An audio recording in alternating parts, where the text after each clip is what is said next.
बच्चों से मैं कहना चाहती हूँ कि एक छोटा सा प्रस्ताव धरने जा रही हूँ। अगर कहीं पे गलती हो उसके लिए मैं क्षमा प्रार्थना मांगती हूँ। मिक्स बाय रवि रोही।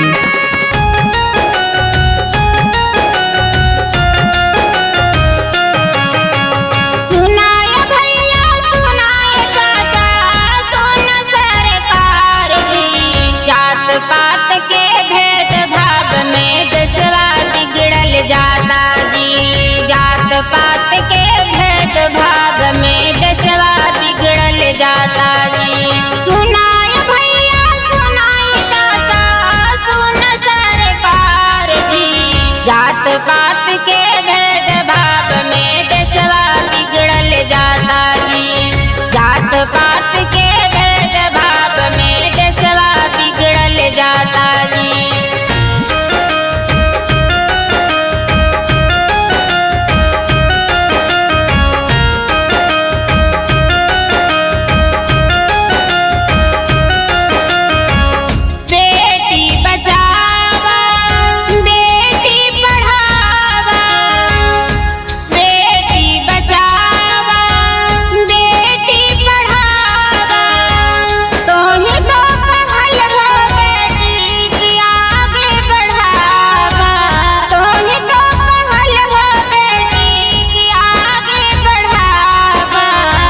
तब काहे बेटी संगे होलय अत्याचारी। तब काहे बेटी संगे होलय अत्याचारी। बेटी पढ़ावे कला बेटी बचावा। बेटी पढ़ावे कला बेटी बचावा। बेटियन के कहला तू तो तब काहे बेटी संगे भेल अत्याचारी। तब काहे बेटी संगे भेल अत्याचारी।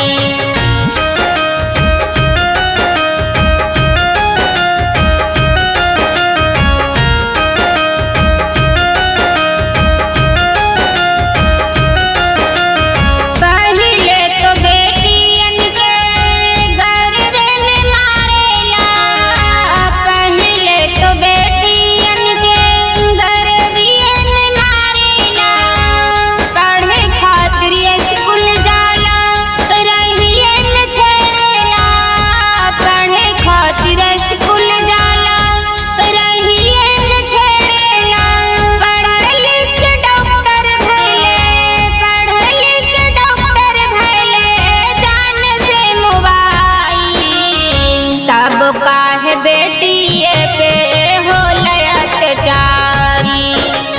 तब काहे बेटिए पे भेल अत्याचारी। सुनाए भैया सुनाए चाचा सुन सरकार जी।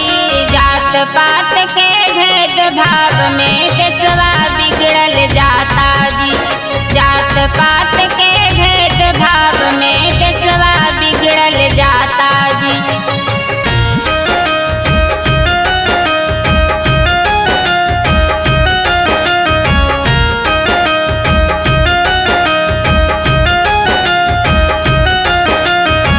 सुनीला की त्रेता युग में कृष्ण बनले भाई।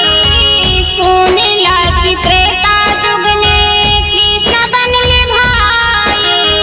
आजकल युगा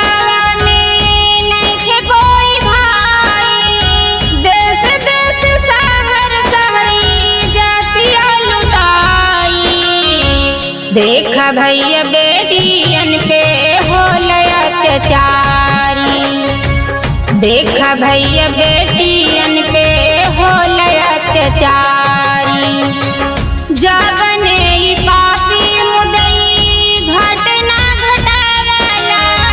सिका ओकरे घरवा में बेटी नहीं रहला। सिका ओकरे घरवा में बेटी नहीं रहला। कैसे अपन बेटी संगे नैना मिलाई। तब काहे बेटिया पे